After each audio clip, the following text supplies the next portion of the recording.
Little Red Riding Hood. Once upon a time, there was a dear little girl who was loved by everyone who looked at her, but most of all by her grandmother, and there was nothing that she would not have given to the child. Once she gave her a little cap of red velvet, which suited her so well that she would never wear anything else, so she was always called Little Red Riding Hood. One day, her mother said to her, "Come, Little Red Riding Hood, here is a piece of cake and a bottle of wine. Take them to your grandmother. She is ill and weak, and they will do her good. Set out before it gets hot, and when you are going, walk nicely and quietly, and do not run off the path, or you may fall and break the bottle, and then your grandmother will get nothing. And when you go into her room, don't forget to say good morning, and don't peep into every corner before you do it."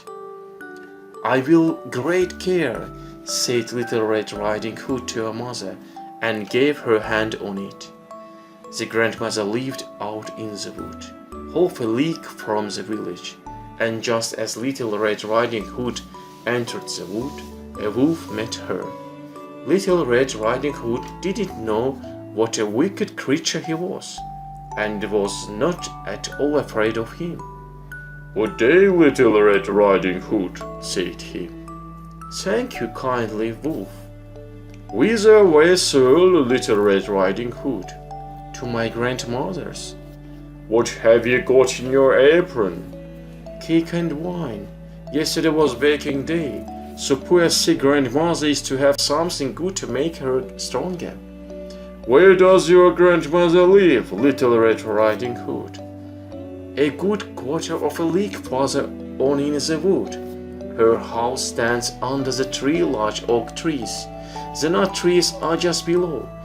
You surely must know it," replied Little Red Riding Hood. The wolf thought to himself, "What a tender young creature! What a nice plump mouthful! She will be better to eat than the old woman. I must act craftily so as to catch both." So he walked for a short time by the side of Little Red Riding Hood, and then he said, "See, Little Red Riding Hood, how pretty the flowers are about here.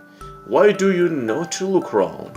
I believe, too, that you do not hear how sweetly the little birds are singing. You walk bravely along as if you were going to school, while everything else out here in the wood is merry."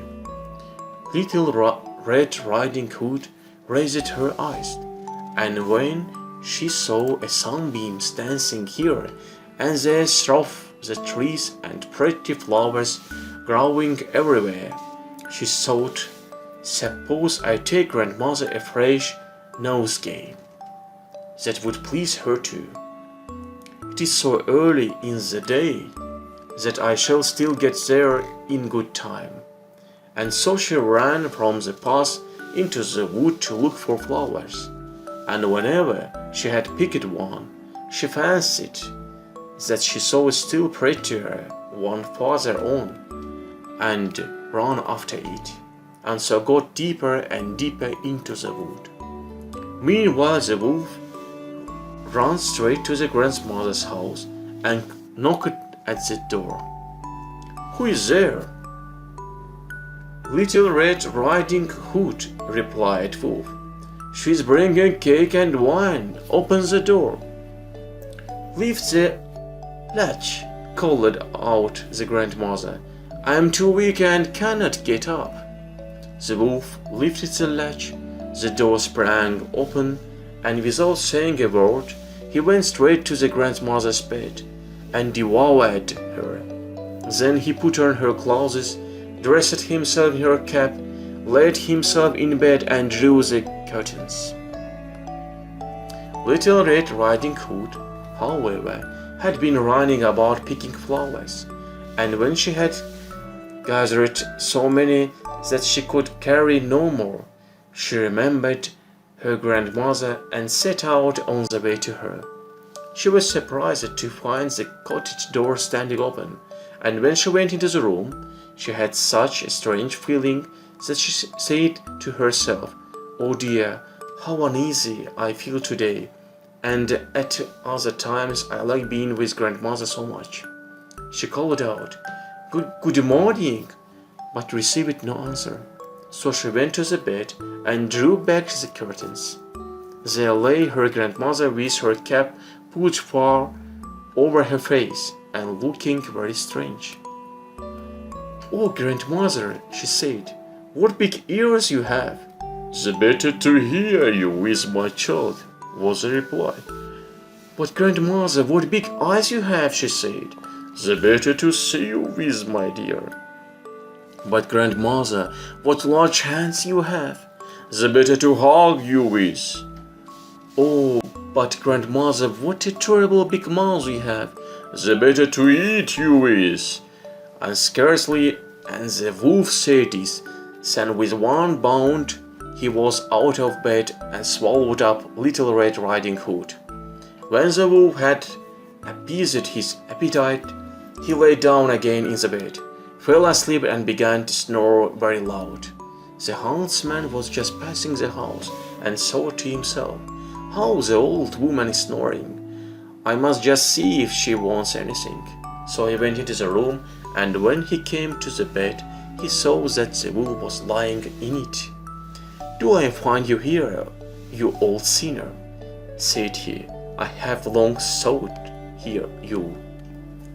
Then, just as he was going to fire at him, it occurred to him that the wolf might have devoured the grandmother and that she might still be saved.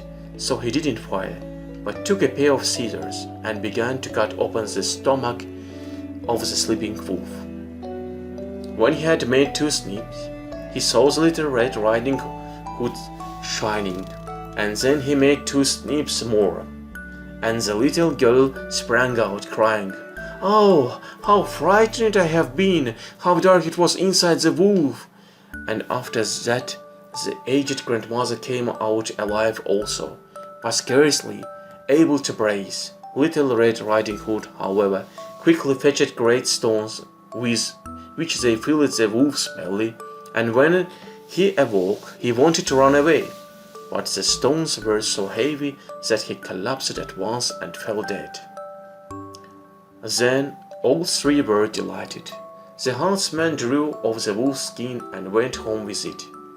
The grandmother ate the cake and drank the wine which Little Red Riding Hood had brought and revived, but Little Red Riding Hood thought to herself, "As long as I live, I will never by myself leave the path to run into the wood when my mother has forbidden me to do so." It's also related that once, when Little Red Riding Hood was again taking cakes to the old grandmother, another wolf spoke to her and tried to entice her from the path. Little Red Riding Hood, however, was on her guard, and went straight forward on her way, and told her grandmother that she had met the wolf, and that he had said good morning to her, but with such a wicked look in his eyes, that if they had not been on the public road, she was certain he would have eaten her up. "Well," said the grandmother, "he will shut the door, that he may not come in." Soon afterwards, the wolf knocked and cried, "Open the door, grandmother. I am Little Red Riding Hood. I am bringing you some cakes."